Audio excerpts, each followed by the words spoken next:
Bangladesh cricket বোর্ডের BCB এক সংবাদ সম্মেলনে সাংবাদিকদের সঙ্গে তীব্র বাগ্বিতণ্ডার জেরে হঠাৎ করেই কনফারেন্স কক্ষ ত্যাগ করেছেন বোর্ডের গ্রাউন্ড কমিটির চেয়ারম্যান খালেদ মাসুদ পাইলট এবং হাই পারফরম্যান্স বিভাগের চেয়ারম্যান আব্দুর রাজ্জাক। ঘটনাটি ঘটে মিরপুর শেরে বাংলা জাতীয় ক্রিকেট স্টেডিয়ামে সাংবাদিকদের প্রবেশ সীমিত করার নতুন নিয়ম নিয়ে প্রশ্ন উঠলে নিরাপত্তার কারণ দেখিয়ে এই বিধিনিষেধ আরোপ করেছে বিসিবি।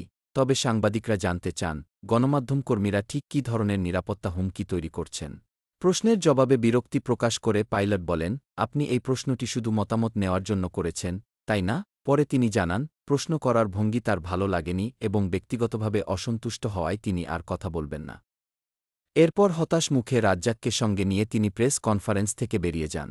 এর আগে স্টেডিয়ামে গণমাধ্যম কর্মীদের প্রবেশাধিকার সীমিত করার সিদ্ধান্তে ক্রীড়া সাংবাদিকদের ৩ সংগঠন প্রতিবাদ ও নিন্দা জানিয়েছিল, যা বোর্ড ও মিডিয়ার মধ্যে উত্তেজনা আরও বাড়িয়েছে।